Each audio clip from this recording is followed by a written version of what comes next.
We also would advise that could you please make sure your microphone's on mute when you're not talking, and so that there's no background noise, and it allows our presenters to be heard. We do encourage participation though, and of the events that I've been to so far this week, there has been excellent discussion and debate within the session. So looking forward to that this afternoon as well. So if you have any questions that you would like to ask, then please use the chat facility and put your question in the chat. You can also ask the question at the end of all the presentations. We'll encourage that, so please just raise your hand and let me know if you'd like to speak. And the other way that you can get involved in conversation is using the hashtag SERAConf21 on social media. And we are on Twitter, on our Facebook, the SERA Facebook page, yeah, we've got our own, the network has our own Twitter as well. So please get involved in conversation, and yeah, we look forward to the session. So I will hand over to Shirley without further ado, so we can move on to the main part of today. Enjoy the session. Thanks, Nicola, and hi everyone. And thanks for joining us for this panel discussion. So as Nicola said, it's hosted by ScotPern, which is the PE research network of SERA, but it's also hosted by Network 18, which is the research in sport pedagogy network for ERA, the European Educational Research Association. So as again, Nicola said, my name's Shirley Gray from the University of Edinburgh, and Nicola and I co-coordinate the ScotPern group. And we're also joined by the two of the Network 18 coordinators, Ollie Hooper and Rachel Sanford, who will be joining us later. She's involved in a PhD viva at the moment, and they're both from Loughborough University. So as you can see, the panel discussion today is entitled The What, How and Why of Physical Education, and we're drawing on some European perspectives. And this event builds on previous discussions we've had with our Network 18 colleagues around different PE curricula in the UK context, where we've examined dominant discourses and compared these across contexts. And these conversations have been really useful, a really useful way of learning about other curricula, which has also enabled us to view our own curriculum from a different perspective. So in extending this work, we've invited experienced curriculum researchers from 4 different European contexts so that we can develop our curriculum knowledge further. I am aware, just dawned on me, I'm aware that I guess technically Wales is not European anymore, but I think we'll just ignore that for now. So on our panel today, we're delighted to welcome, first I'll introduce you to Anna Bryant from Cardiff Metropolitan University in Wales. Anna is the Director of Teacher Education and Professional Learning, as I've said, at Cardiff Metropolitan University, and her work focuses largely on the areas of physical literacy and health and wellbeing.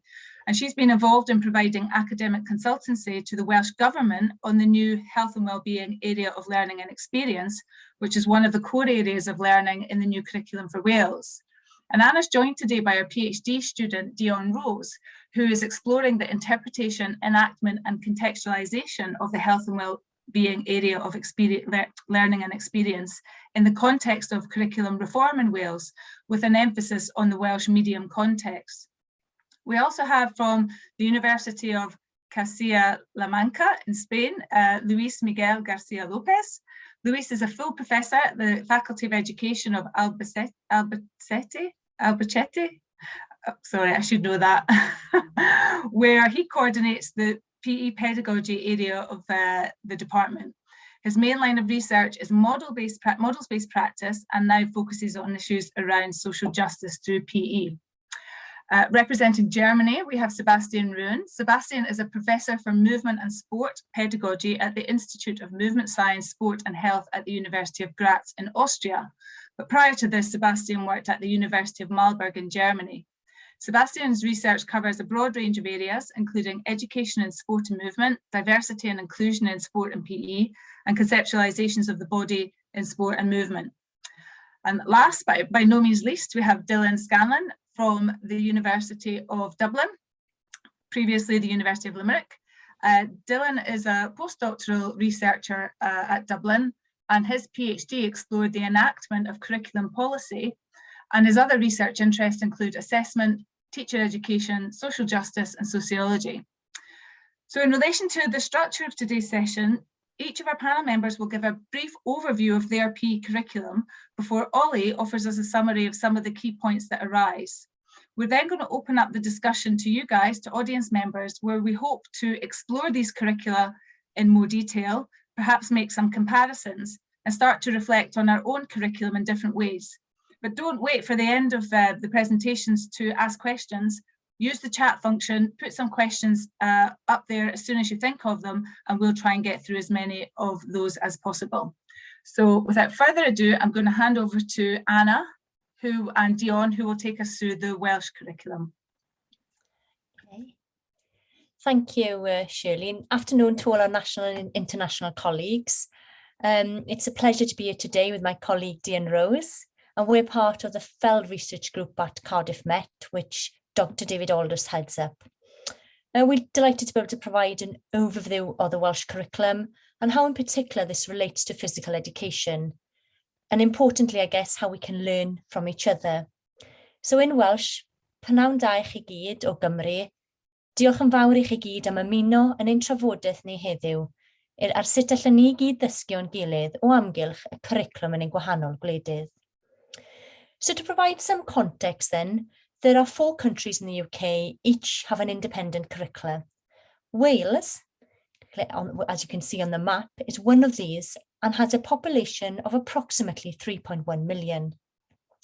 Welsh language is an important part of the culture, and there's 29% of the population who are able to speak Welsh, and approximately a quarter of pupils in Wales attend a Welsh medium or bilingual school. So as such, the curriculum documentation has to be available in both English and Welsh simultaneously. Here in Wales, there's really a transformative agenda to the new curriculum for Wales. And thus it moves away from the traditional national curriculum for PE in 2008, which you can see on the screen here, to very much a situation where PE has been embedded as part of a broader subject area of health and well-being in the Curriculum for Wales 2022. Next slide, please, Shirley. To provide a very brief context, the transformation to this curriculum is part of much wider whole education reform in Wales. This centres around a national mission for education in Wales. It includes emphasis on professional learning and a national approach to professional learning, of which the Welsh Government has placed emphasis on national professional inquiry with schools and universities working together. There's been a reform to the initial teacher education, very much stimulated from the John Furlong report. And equally, we have new, much more holistic and integrated professional teaching and leadership standards which are applicable to teachers and student teachers. Next slide, please. So what then are the key features and structures of the new curriculum for Wales?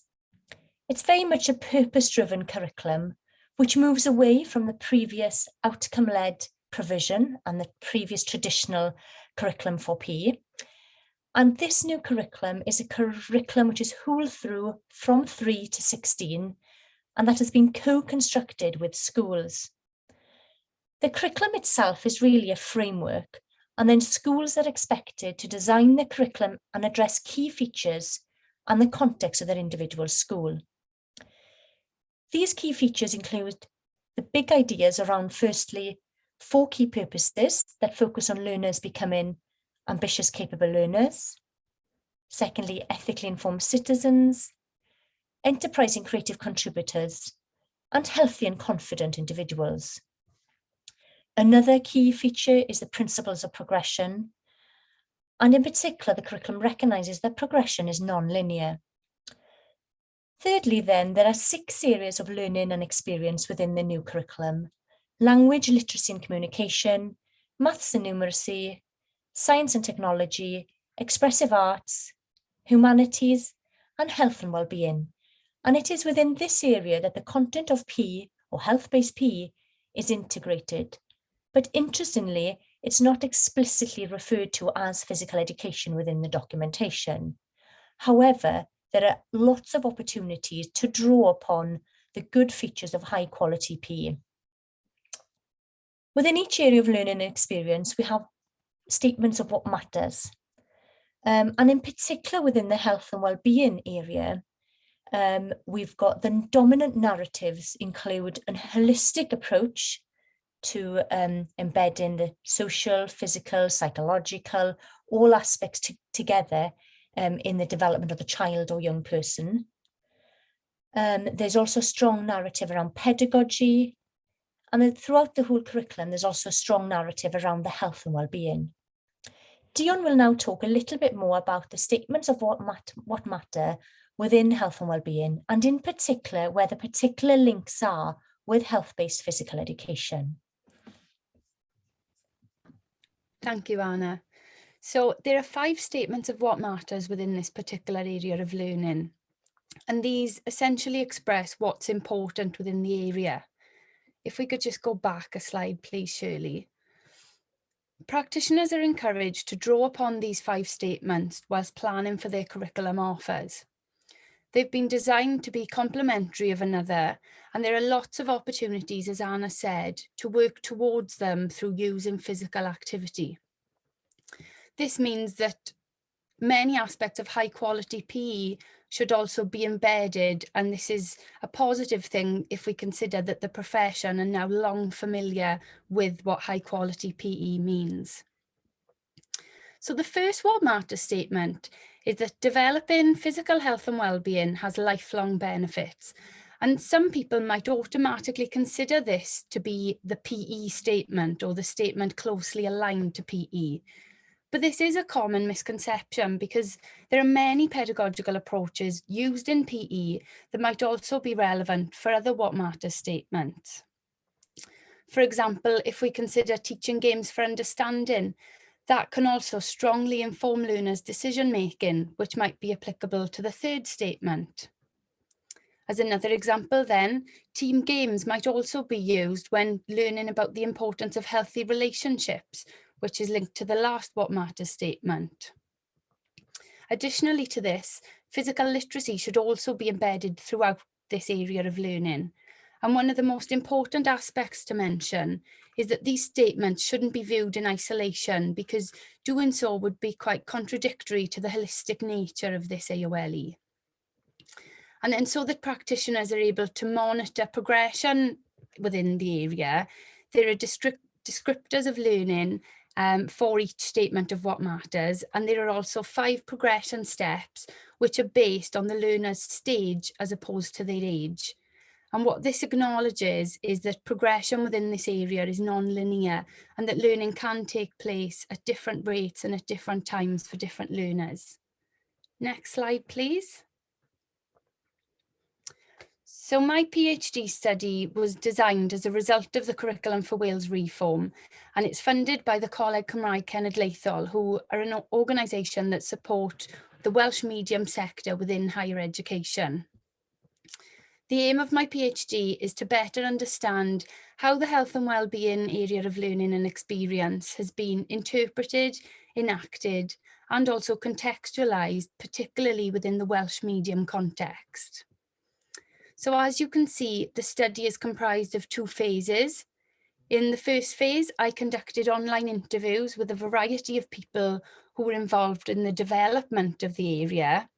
And what I really wanted to discover was who had been involved and in what ways did those stakeholders conceptualise health and well-being, as it's something quite new to us within our curriculum in Wales. And then the second phase focuses on the actual translation of the curriculum framework, and this includes case studies which have been informed by many different ethnographic research methods. And whilst I've been in the school, what I've been doing is conducting observations of different learning environments, and these have included PE lessons and also extracurricular offers, which of course are a part of the whole school approach to health and well-being. I've conducted interviews with staff, focus groups with students, to really aim to gather that whole perspective of how schools are putting this new framework into practice. What this phase has allowed me to do is to see how the curriculum is being interpreted and enacted on the ground, and also how it's being contextualised within the wider curriculum, which is the other areas of learning and experience. So to enable me to meet this study's aim, it was equally important for me to undertake the work within the Welsh medium sector. So I've done this by visiting Welsh medium schools in my sampling. And what's interesting is that in these sort of schools, PE is often referred to as ymarfer corff, which can be directly translated as physical exercise. Now, I've noticed that this vocabulary remains to be commonly used within these schools, and this tells us something really interesting about the language that's still being used, despite it not actually being mentioned within the framework. Thank you. Thank you, Dion. So we now pass over and we're looking forward to answer any questions around the Welsh curriculum. We've just got a brief slide there of some of the research work that we're involved with around this agenda, working with Shirley, Nicola, Ollie and Rachel as well, and the fellow research group are part of as well.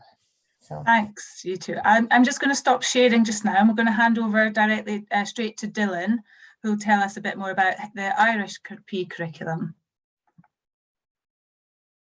Okay, so Dylan, if you would like to share your slides. That's okay. Perfect. So hi everyone. My name is Dylan Scanlon and I'm a postdoctoral researcher at Dublin City University.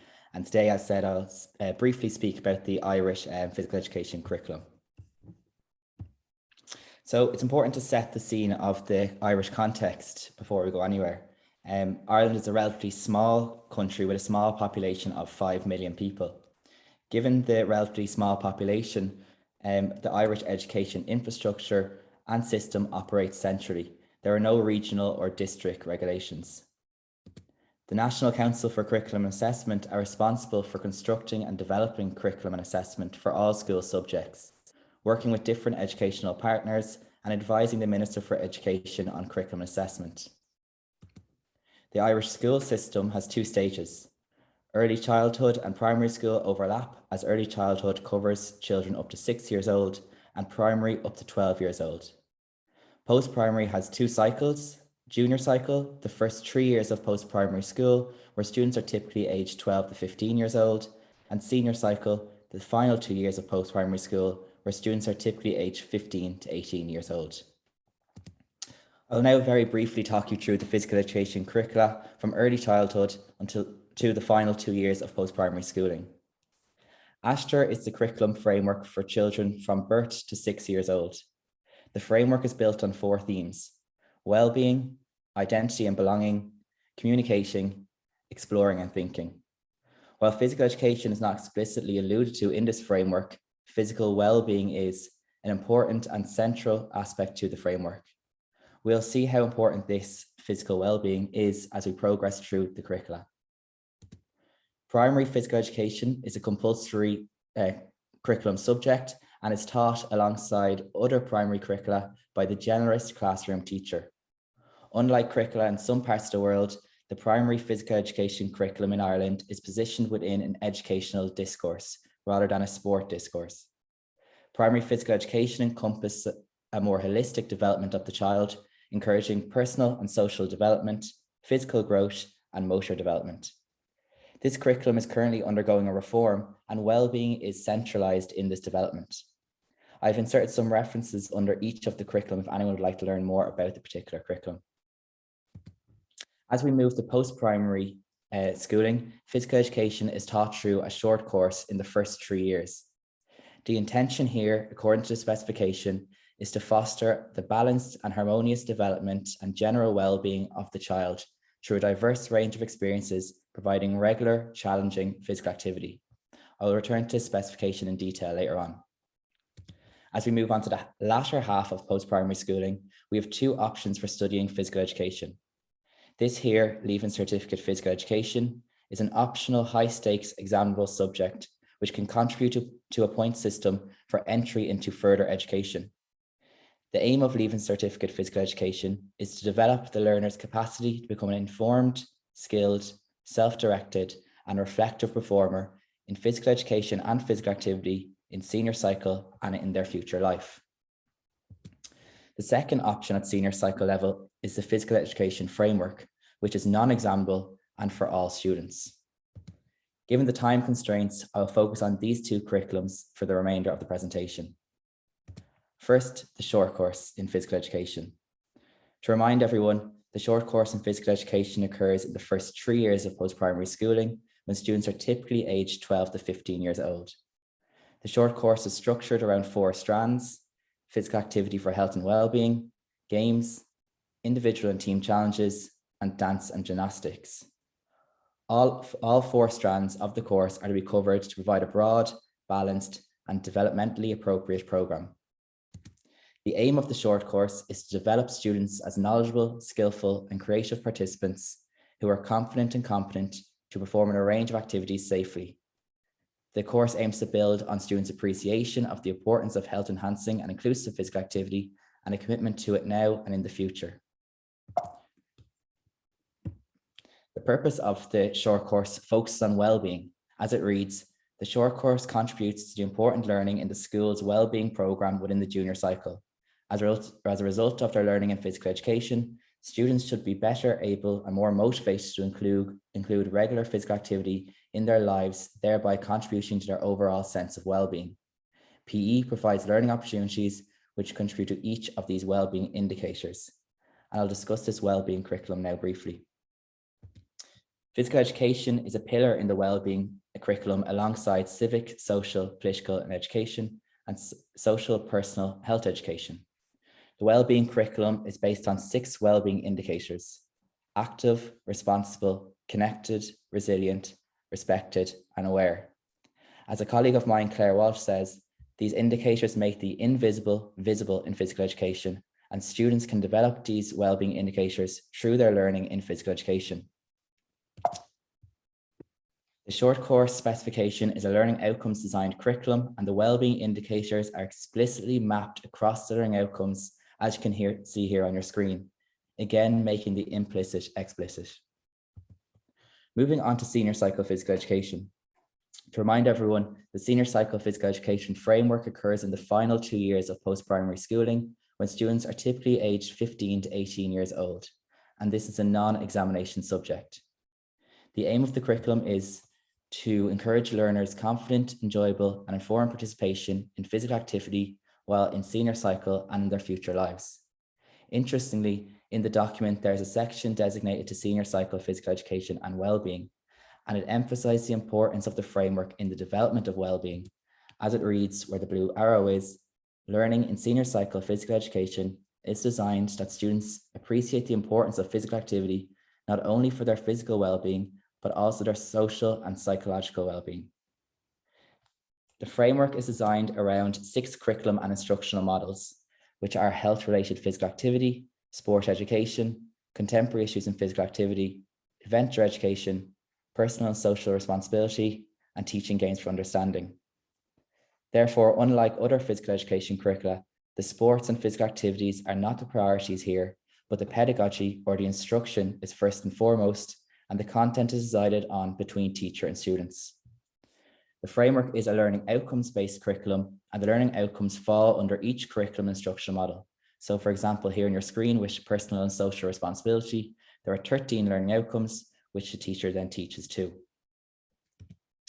We were asked to identify the dominant discourse across the curricula, and I believe in the physical education, in the Irish physical education curriculum case, this is well-being. I've taken this definition here from the well-being guidelines, which go across all curriculum areas and are school-wide guidelines.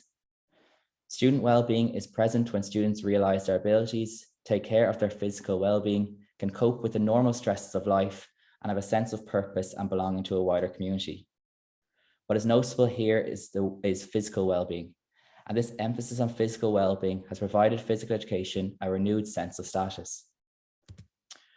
Well-being has increased the awareness of the importance of physical education in Ireland. There are 400 timetabled wellbeing hours across the first 3 years of post-primary schooling, and you can see the division of such here on your screen.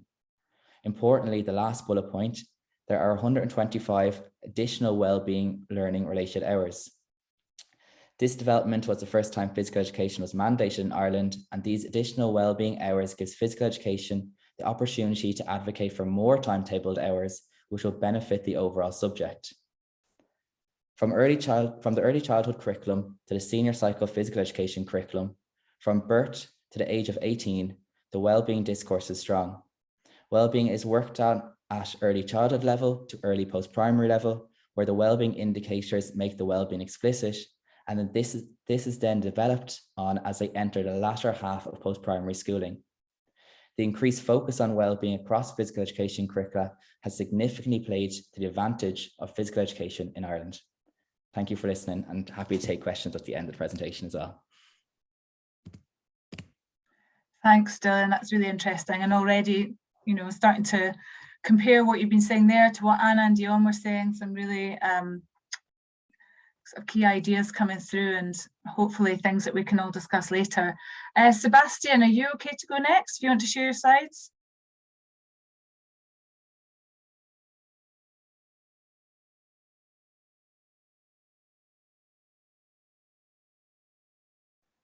You're on mute just now. This was my problem. I couldn't find the button too. Okay, can you see my slides now? Is that fine? Great. So hello from my side. I'm Sebastian from Germany, and I'm talking about the German context, but I'm not that happy as Dylan is, since we don't act as centralized in Germany. We have 16 school systems, since we have 16 different federal states in Germany, and every federal state has its own school system and its own curriculum. So this is why I take a little bit a broader perspective, like a meta perspective or something like that. One thing that is in Germany is important if we talk about education is that we have the tradition of Bildung. And Bildung is a special German word, which means development of a person's maturity and their ability of self-determination and self-development to protect themselves from appropriation and blind adaptation in an emancipatory way. So every educational process should aim Bildung. This is the way we see it in the German context, in our tradition. And Bildung is to be understood as an unavailable and self-determined and incomplete process. And based on this, in the German sport pedagogical context or discussion, also we have a physical education we understand as Bildung-oriented physical education. This is the mainstream in our discussion and also the mainstream in the physical education curricula.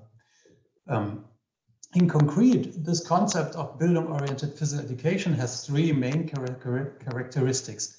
The first one is that we have something that we call the dual mission of physical education, since we talk about education for sport and then education through sport, or more theoretical based. This is understood as a movement-related Bildung on the one side, and on the other side, a general Bildung. And as Pro mentioned, these are two phenomena which are, how can we say, binded.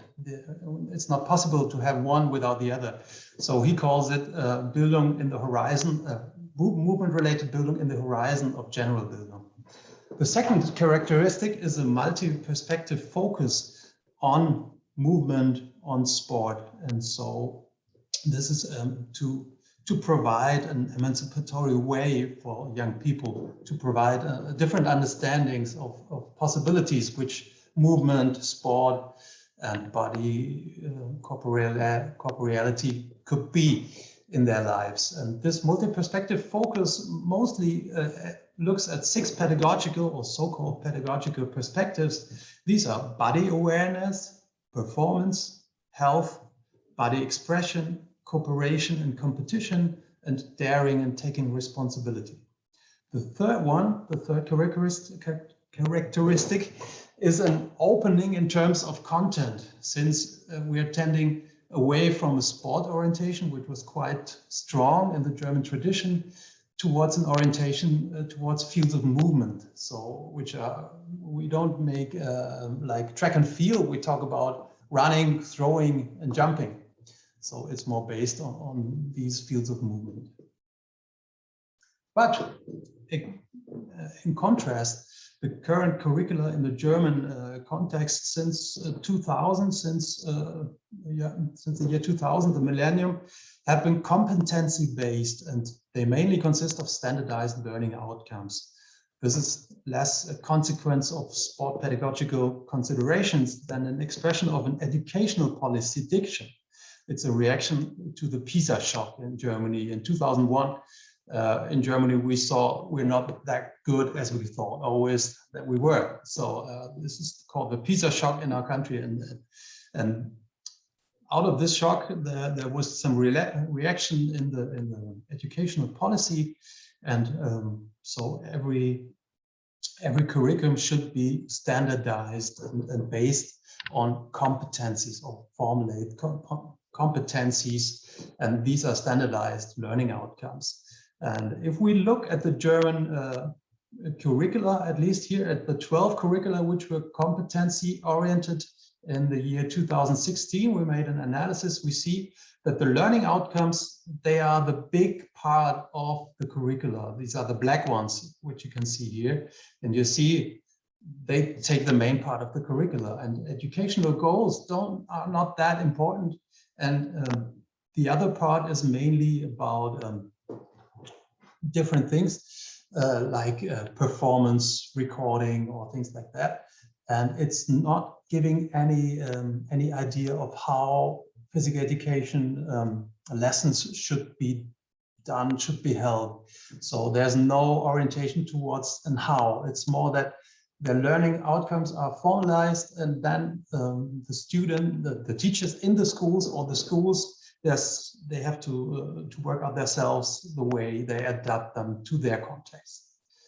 And if we look at this standardized learning outcomes on the one side and the idea of building on the other, we see big tension in the German-speaking context between the idea of Bildung as an open-ended process and on the other side, standardized learning outcomes. So how does that come together? If we look at on a broader level on the curriculum in Germany, we see that educational requirements in the idea of Bildung, they are kind of reduced and narrowed since we have these learning outcomes. There's a focus on athletic or physical performance. And for example, if we look at the field of health education, health promotion is primarily understood as shaping adolescents in a certain way according to fitness and health standards, and is not looking that much on well-being or on subjective perspectives on health and well-being. We made a critical curriculum analysis in North Rhine-Westphalia. And North Rhine-Westphalia is the federal state and curriculum development, which is always named as the most important, the most innovative.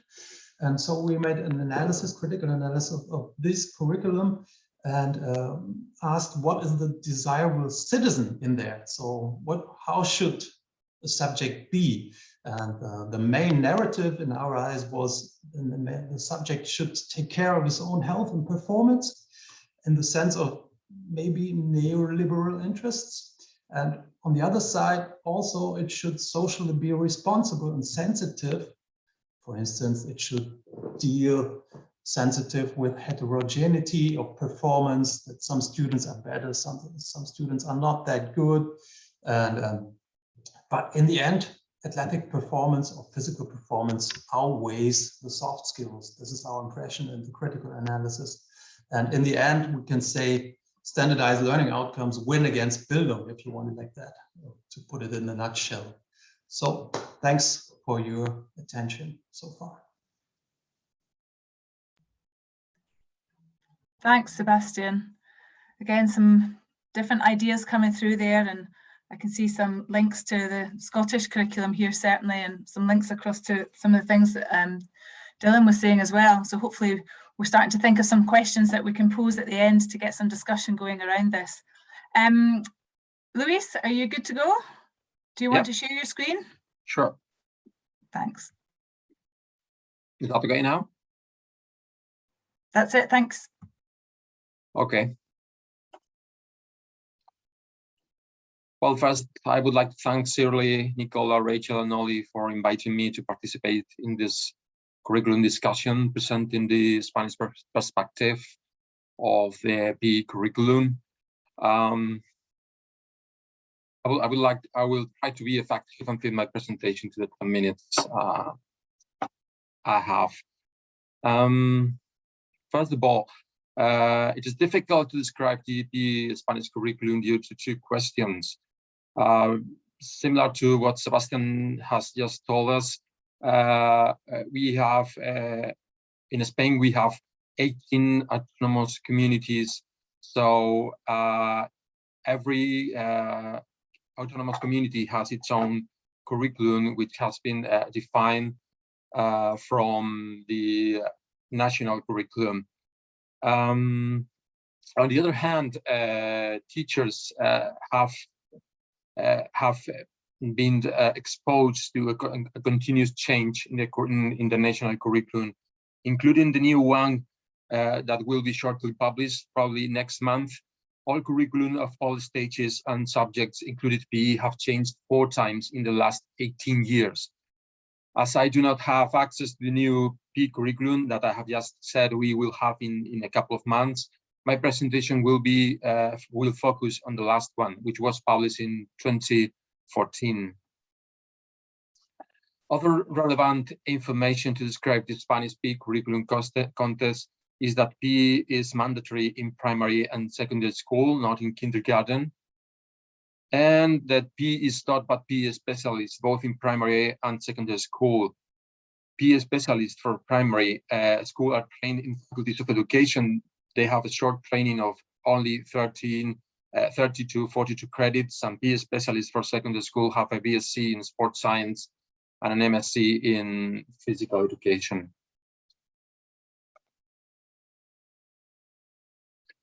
If we have a look at the structure, we can see that the PE national curriculum, both in primary and secondary school, have 2 main aims. The first one is to develop individuals' motor competency, and the second one is linked to health, to acquire responsible habits of regular physical activity practice and develop a critical attitude towards non-healthy social practices.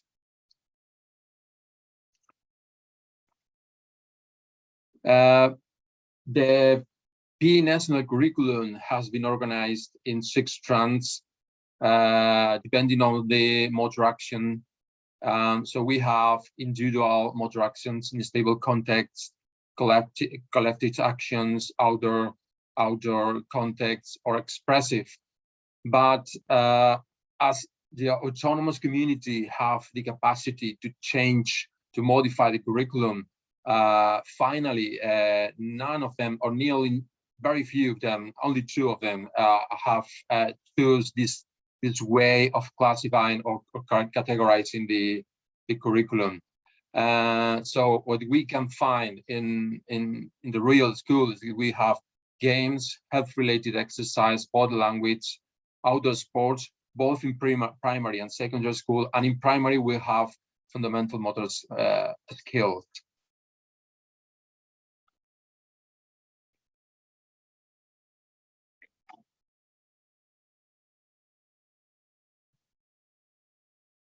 All autonomous communities include reference to active learning and student-centered pedagogies as key principles for teaching PE, but no one include pedagogical strategies. It is something that we are trying to change.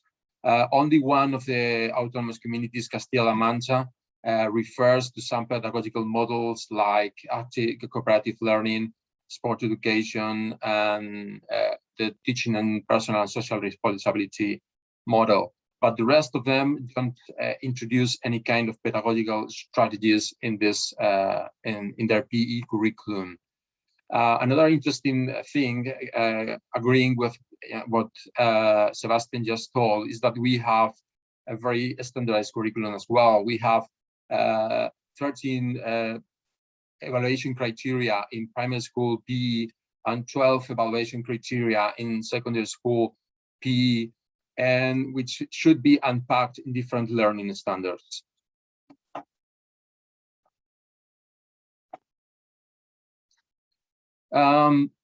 If we try to analyze this curriculum, the most dominant narrative in the PE curricula in Spain is a pathogenic approach to health. As I perceive a deficit reduction orientation in our curricula. Some examples are the following. the curriculum starts saying that mentioning the high rates of sedentarism between children and youth at a school, and citing a study of the European Commission. PE is considered as a relevant tool in the fight against sedentarism, a risk factor for health. And the curricula give also special attention to questions like the safe conditions of practice and the proper training of components of physical fitness. To round in this national curriculum, there are several actions proposed by the national government, which have a lot of influence in teachers, both in primary and secondary school. For example, the NOWS strategy, which is a health strategy that promotes a healthy diet and the practice of physical activity to reverse the trend of the prevalence of in obesity. It is influencing a lot the school health school projects.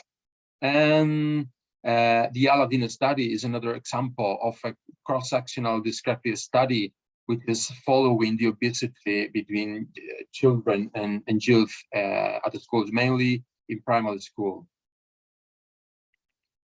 And in the last few years, we can also observe there's a big evolution in the proposition of sport prescriptions, of physical activity prescription. I don't know which would be the best translation into English, because there are autonomous communities are trying to coordinate health-related exercise programs with the education services. So health services are coordinated with the schools, so doctors can prescribe, should start prescribing exercise for children to do it in at schools. However, although most of the curriculum has a pathogenic appearance, I would say that our curriculum also have some potential to introduce some salutogenic perspective of health. For example, PE should contribute to the exercise of active citizen. The curriculum also promotes the need of critical analysis, strengthens and attitudes, body-related values, and the concern for body image. There's no evidence of how this is really happening at school. So I think this is a good line of research in Spain. To conclude, I would say that the Spanish curricula, both in primary and secondary school, are very diverse, depending on the autonomous community. That motor competency and health are the core issues of this curriculum, and the most relevant narrative in curricula and PE environment has a pathogenic approach, although curricula includes some relevant ideas that could promote the more salutogenic perspective to be. Thanks very much for your attention. I will be very happy to answer any question at the end of the presentations as well. Bye. Thank you very much. Again, it's really interesting to get all these different perspectives and develop our understanding about these different curricula from around Europe and Wales. Ollie's now going to give us a little synopsis of each of those presentations, but so it'll be interesting to hear his thoughts on some of the themes that were coming through there.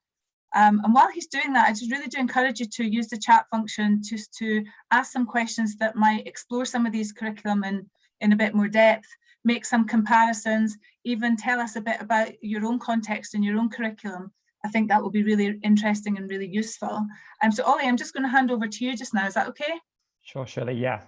So yeah, Shirley asked me to listen along as you have all been doing as well, and maybe take note of some similarities or differences between the context that we've heard about, and maybe raise a few points of interest to give you guys some time to have a think about anything that you might like to ask questions on.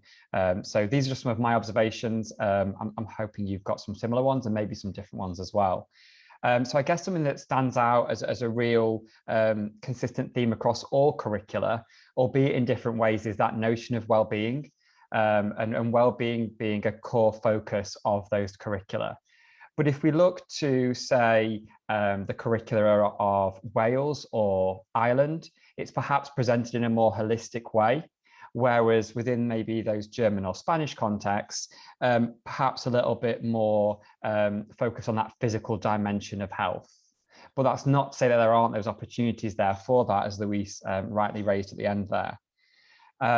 Educative intent is also something that sort of piqued my interest across these curricula, and the focus on making PE educative. Dion raised a really interesting point about PE being considered as physical exercise in that Welsh language context.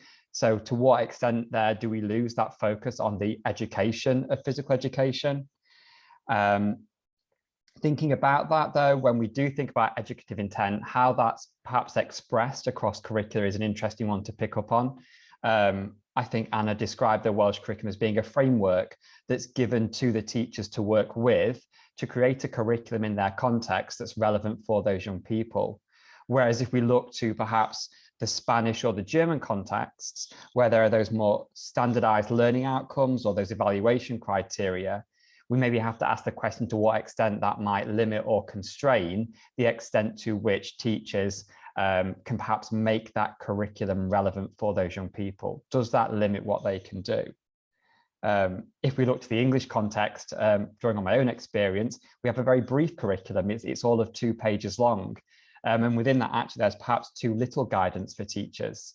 So it's finding that balance about how much professional judgment is required on the teacher's part, perhaps.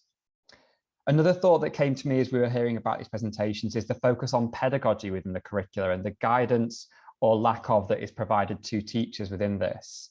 So if we think of the Irish curriculum that Dylan described, there's a real focus there around models-based practice, giving teachers pedagogical strategies that can be implemented or used to deliver that curriculum. Whereas if we look, say, to the Spanish curriculum, as Louise pointed out, there perhaps is a real lack of pedagogical guidance. And similar then to that English context, whereby the emphasis then is put on teachers to use their professional judgment to determine the best ways to deliver that content, which can be challenging, as I'm sure we all know. I guess a final thought from me then is around the different contexts and just how different contexts shape those curriculum practices. So we think about the small nations, if that's okay to say, of Wales and Ireland, relative to perhaps the larger nations of Spain and Germany, where power is devolved from central to devolved authorities or autonomous communities, and the impact that then has on that recontextualization of curricula. I certainly know if we look, say, the Australian context, whereby we have a central curriculum there, then devolved down to states, there's then a recontextualization process where messages from central get recontextualized within a state and then perhaps recontextualized again as they filter down through to schools and pupils. So there are perhaps questions to be asked of curriculum in terms of what messages go from the top level all the way through down into our classrooms and into pupils' conceptions of what PE is for, and what that means for them. So I guess those are some of my key takeaways from the presentation. And as Shirley said, we're keen to hear what you, as our audience, think of those. So I think at this point, Shirley, we'll be happy to open to the room for any questions of any of our presenters. Yeah, thanks. That was really insightful, Ollie. Picked up some important points there.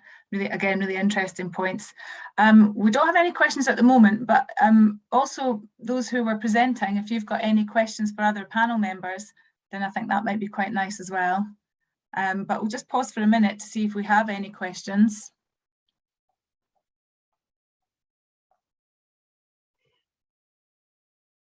Sebastian, do you want to come in? Do you have a question? No, I just want to make a little statement. Thanks, Ollie. It was great. First of all, your synopsis is just a little note on this, that I think a special thing in Germany is that we have the standardized learning outcomes, yes, but as well we have a big or huge autonomy for teachers and for schools for the way they arrive in reaching them.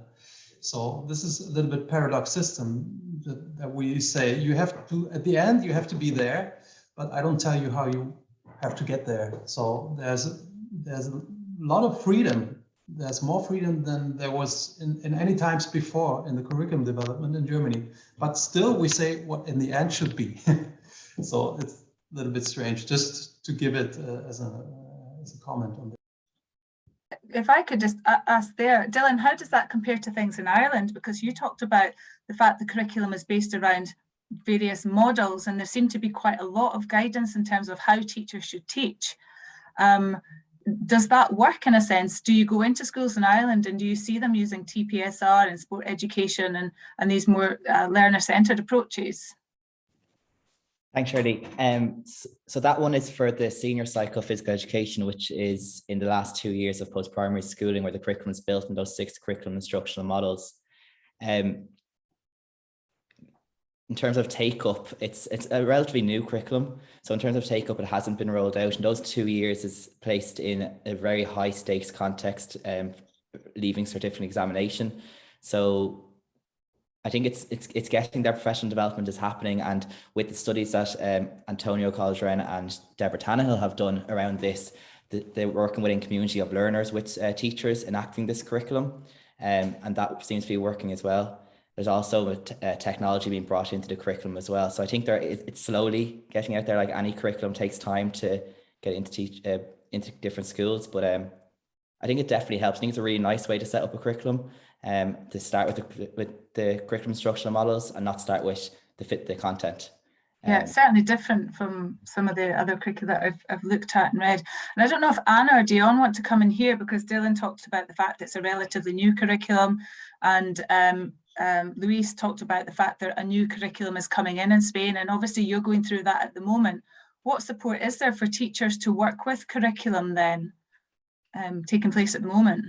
Yeah, absolutely, Shirley. I think there's different forms of professional learning. As part of the education reform, there has been one of the key, I guess, ideas has been around professional learning. So there's some formal routes in terms of professional learning, that come through government in terms of a national approach for professional learning, the support for professional inquiry. But I guess equally, it's through some communities, so working more with universities. There's more sort of informal sort of opportunities for professional learning. There's like Network EdD, there's sort of different groups as well that support professional learning around these areas of learning and experience as well. The other thing we do have in Wales is we have 4 regional consortia, and a lot of the education goes in the professional learning through these regional consortia. So there's 3 down south and sort of 1 up north.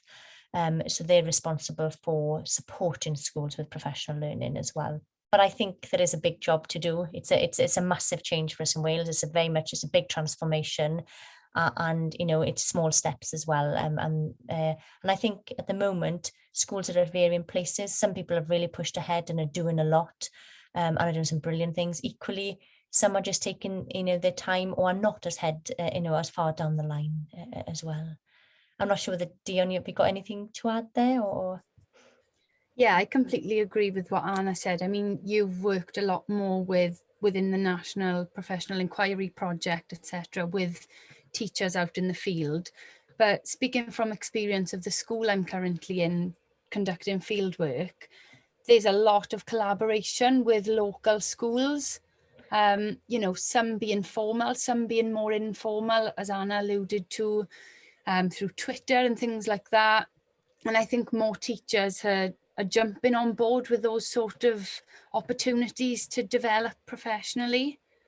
I think that lends itself nicely, Dion, that one of our standards, and there's a big emphasis on the teaching leadership standards around collaboration as well. So I think that fits in as well, doesn't it? Yeah. Nice. It'll be really interesting in a year or two to see how things evolve there. Yeah. Mark, do you want to come in? Do you want to say? Sorry, sorry, I'm from the University of Glasgow, and it was just interesting where I heard Dion and Anna talking about the new curriculum. My question I was going to ask is, it was one of the things that Dion said about, language being used, or this kind of older language. Do you feel that there's any form of resistance within the schools to look at this holistic pupil? And I say that as I know that Shirley and Nick will be aware that I was one of the PE lead officers in trying to implement the significant aspects of learning within the curriculum in Scotland. And when we were going around to schools working with teachers, we felt that there was some, not all, certainly not all, weren't really grasping this holistic pupil and using physical education as a good vehicle for delivering a lot of life skills that you talk about, your well-being, your mental health, etc., etc. And a lot of the teachers were, you know, for a better word, just producing, giving them a ball and letting them kick a ball about and thinking that that was quality physical education. I say that respectfully, not to all schools, but do you find or feel, and I suppose that to Dylan as well, maybe from the Irish curriculum as well, do you feel there's any resistance that some practitioners are may not understanding this holistic pupil? I'm happy to start and then I'll pass over. I think, yeah, absolutely. I've seen there's a big difference been over the last 2 to 3 years. You know, we saw a lot of resistance, maybe not a lot of resistance, but particularly from a physical education perspective 2 or 3 years ago, and very much so around how this was sold, you know, on frame. Because if you just read the documentation without having some framing, then you're like, hang on, where's PE in this? And there's a lot, you know, and there still are, you know, some old school way teachers out there, and that takes time. You know, we're going through a transformative period. I have seen a big shift, but that's not to say that everybody, you know, has shifted. I know as a generalization, I think the primary sector have moved more than the secondary sector, because they generally tend to get and apply things to a holistic aspect. They tend to be better, if anything, on the personal, the social education aspect, but the physical education perhaps is not always, you know, obviously we're very aware of the literature around the lack of specialists with PE teachers and you know, in the primary sector. But I don't know, Dion, whether there's anything in terms of that you've seen within your school, or anything you would build upon there? Not particularly in the school I'm in currently, but I think, you know, that alluding to Dylan's question also in the chat, the fact that PE isn't mentioned did spark a bit of an identity crisis within the PE profession, because, you know, they might have read the curriculum and thought, where do I fit in here?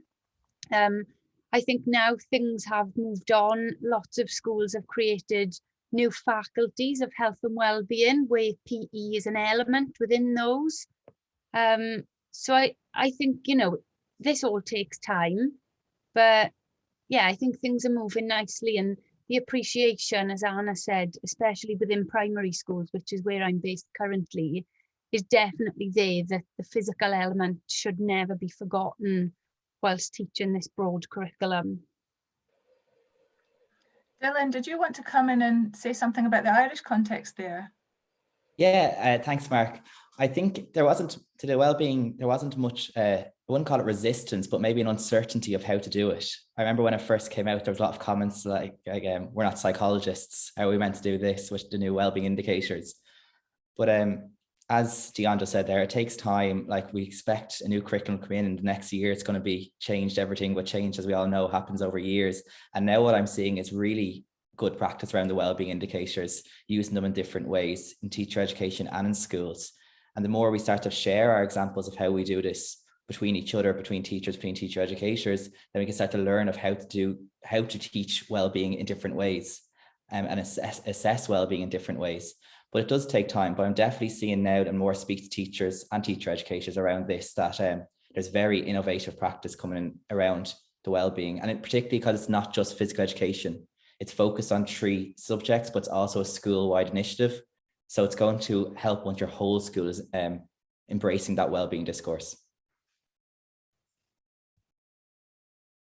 Shirley, I see there's quite a good question in the chat there from Sebastian. Yeah, Sebastian, I don't know if you want to come in and just ask that question.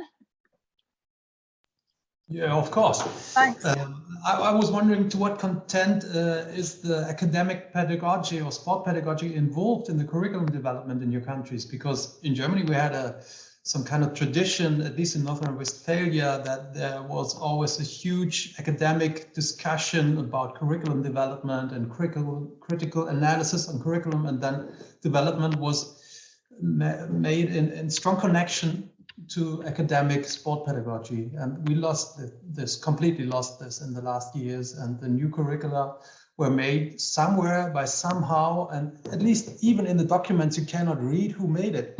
It's impossible. You don't know anything about it. And I'm interested in how is it in your context. So is this a question about how the curriculum was constructed And made, yeah. Yeah, good question, yeah. I was just going to come in there, Charlotte. It's just because I was actually talking about it this morning. We're going through a consultation in Scotland just now about the OECD did a review into the curriculum for excellence here, and there was positives identified, but there's lots of things that we need to work on. And the discussions I was having with the group this morning was about exactly what you said, Sebastian. There seems to be people making the curriculum that are not actually linked to education or not educationalists, and so this framework is designed but not by people involved in education, and that's one of the key issues that we have in the Scottish context. And it is trying to, not just in physical education but across the board, really emphasize this need to think about how we develop curriculum. And actually, interestingly, this morning for our Irish colleagues, the Irish Curriculum Council was mentioned as a possible example of something to consider. So I couldn't agree with you more, Sebastian. I think that it is an issue. Interesting to hear you say that. I don't know if any of our colleagues, maybe Louise or Dylan or Anna or Dion, do you want to make a comment? I mean, Anna, again, we'll come back to Wales, but you're right in the midst of it just now. How did that come about, the development of the curriculum for Wales? So the curriculum has been very much bottom-up approach in Wales. There were pioneer schools that were sort of selected, and they have been heavily involved in the design of the curriculum. And then there were, schools that sat in different areas of learning and experience, primary, secondary, and then they brought experts in as well. And they spent, a long period of time, over 2 years, designing this curriculum. So they've got their journey is very, very interesting. And I think it's really great we've had that sort of bottom up and influence and input from school colleagues. However, I think it did also mean that it divided. There were people who were in the know, and then the schools who know nothing about what was happening in terms of curriculum reform. So it's like a two-tiered approach, which Welsh Government are trying, to move away from now. So that's in essence how the curriculum was developed. Yeah. I can jump in, Shirley. Within the Irish context that Nicola spoke there, the National Council for Curriculum Assessment have a list of organisations, so the National Parents Association, National Principals Association, to the teaching unions, to the Irish Universities Association, to the Physical Education Association of Ireland, and they have a list of these reps, and they contact these reps, and these reps come around a table per se, and through that develop the curriculum in line with consultation. So it goes out for consultation to teachers, it goes out for consultation with students, there's student focus groups done. So there is a rep from a rep or a chair nominated on behalf of these different, so you do get the viewpoint of principals, parents, students, teachers, teacher educators, and so it is done very on paper democratically, and in line with having the consultations, I think is a real benefit to the development of the curriculum, going out to schools and getting their viewpoints, going out to students in particular, getting their viewpoints and bring that back then to the table to try and inform the discussion of where to go next. So I think it's a nice curriculum development process, a structure. I would say that in Spain, the construction of the curriculums is also very interesting, and I think the teachers find it really difficult, and they finally try to get to mount information from previously designed curriculums.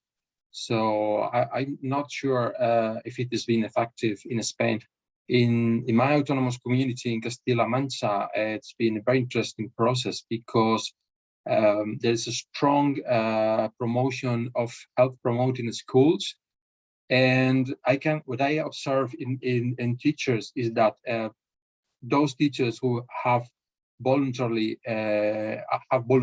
to participate in those health promoting schools have a very strong curricula, and they have constructed very interesting and very student-centered curricula, and they have even more. They are using lots of pedagogical models. However, there is another part of the schools which have not involved in these health promoting schools, So I can see that teachers participating in that schools are not doing so interesting curriculum for their students. Thanks, Luis. Paul, do you want to come in and ask your question? Yeah, thank you. A number of things have occurred to me. I think it started when Anna was talking about working with the primary schools, and Dion, you talking about working with the primary school.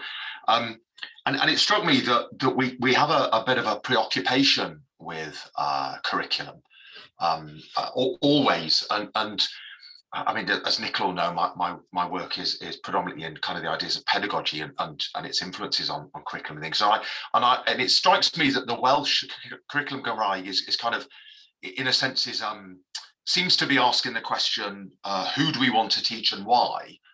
And then asking afterwards what we teach. And I get the sense, I mean, working in Scotland, I get the sense that that's probably what Curriculum for Excellence wanted to do in the first place, but has got it somewhat wrong, shall we say.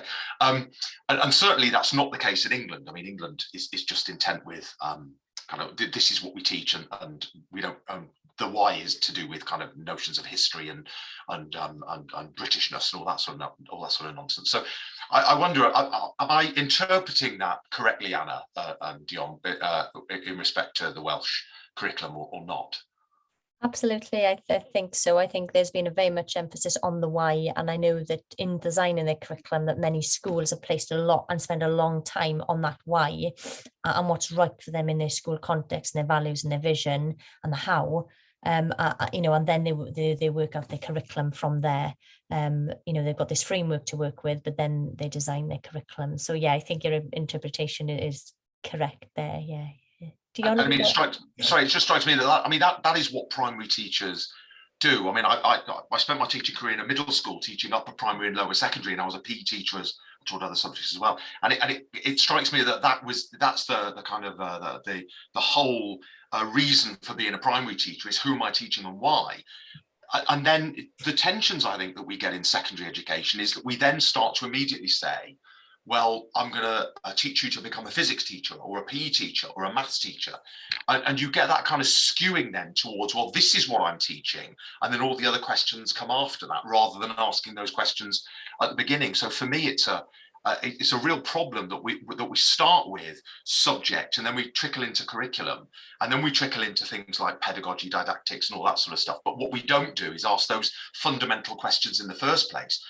And what really frustrates me is that Curriculum for Excellence seem to want that to start with and has completely lost its way. You know, a good example of that is S4, S5 and S6 and the way that it's completely out with the rest of the curriculum and sort of sits over there somewhere on its own. I don't know, Dylan, whether that's the case in Ireland as well.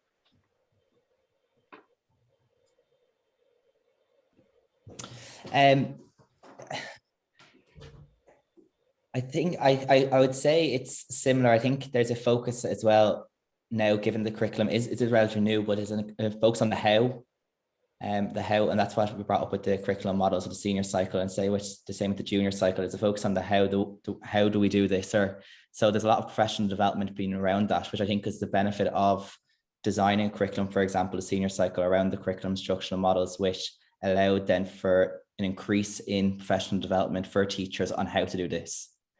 So given the curriculum might be out, I think, a bit longer than the Welsh curriculum, the conversation might be more moving towards the how question. Also, just to add there, I think one of the points and one of the challenges that we've had is that the curriculum for Wales is very much a cross phase, across primary and secondary, and it's one continuum. So of course that's proposed challenging, you know, schools need to work closely together. We do have more cross phase schools that are popping up. But equally, and that you're right there, Paul, in relation to the subjects, that secondary schools have had to start to think, right, okay, yes, my subject knowledge is important, but actually I need to be working in an area of learning experience. And how do we work in terms of this continuum of learning from primary to secondary and think first about the why? So yeah, I think it's given, you know, a good challenge to people as well. Thanks, Anna. Sebastian, did you have a question? I just wanted to also give something to the question and answer. because I think this is exactly what they had in the German tradition. And this is why I also started my presentation with the idea of Bildung, which is to put the subject in the center of the considerations and to start thinking of what is important for this subject, or to let the subject be autonomous and do what is important for him or her. And to me, it looks like we have this great tradition in the German-speaking context, and in the sport pedagogical discourse, we always stick to this idea, but looking at curriculum and looking on the way then physical education is taught in schools is completely focusing on the what. So we have this is kind of bizarre. We have two competing ideas, if you take it like that, in our tradition. Thanks, Sebastian. Do we have any other questions? I mean, I have a bit of a question stroke topic that we might discuss. Nicola, did you want to come in? Actually, I had something to say, but if you want to go, it's fine. Well, I think it's kind of related to the discussion we've just had, and I'm interested to know, and Paul alluded to this, I know in Scotland we have these high stakes examinations that come towards the senior phase, and that can influence significantly how some teachers read curriculum in terms of, particularly in the lower secondary years, they can start to shift the curriculum a little bit so that they're preparing young people for those high stakes examinations. And that can have a narrowing effect. And I wondered if anybody else, in any of the other contexts, has experience of that. And even Ollie, I don't know if you want to come in here with your experience of the English curriculum, and any of our audience members who have experience of their own curriculum, whether or not they can comment there.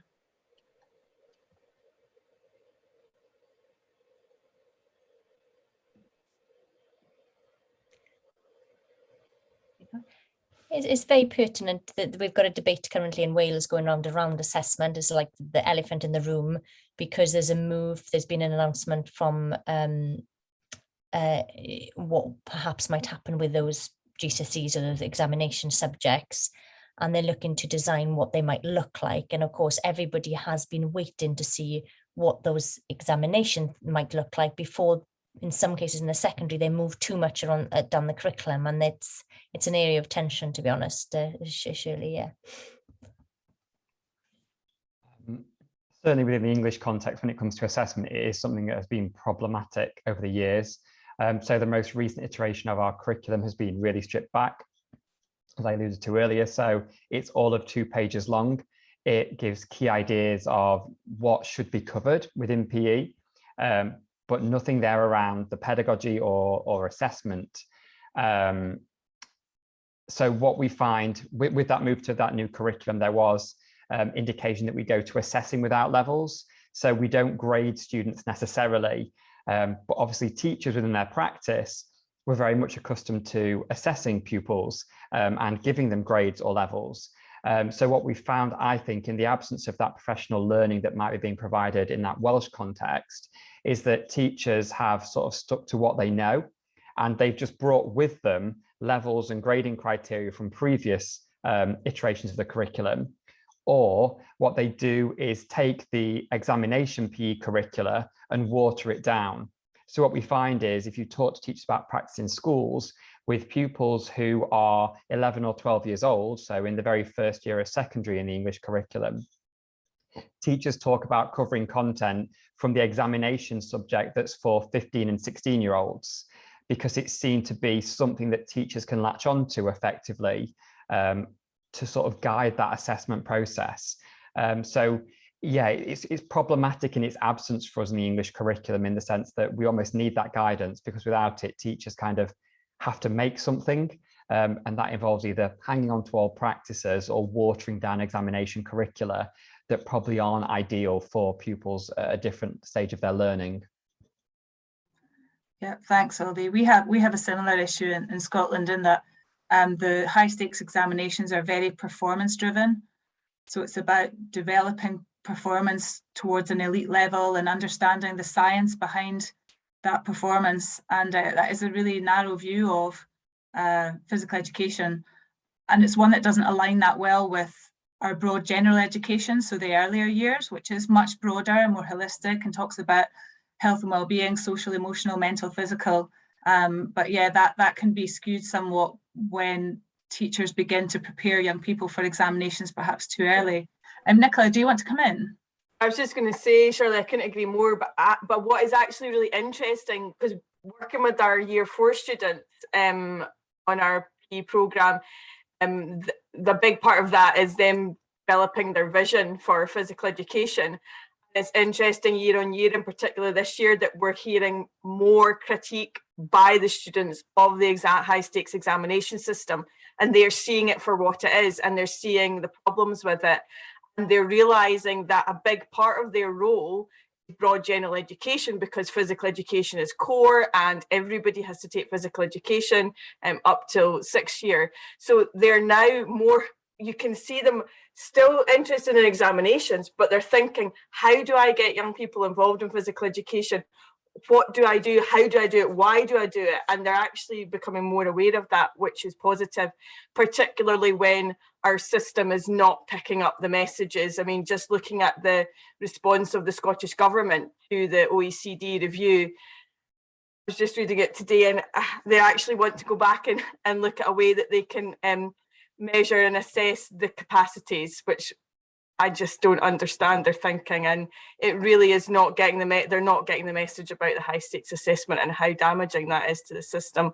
Some good points coming from PE from our students. Thanks, Nicola. So we don't have any more questions, but I'm happy to pause to see if anyone wants to pop their hand up and come into the room, pop their camera on, say hello, or ask a question in the chat. So I'll just pause for a moment and we'll see if anything comes up. Otherwise, we could just finish there.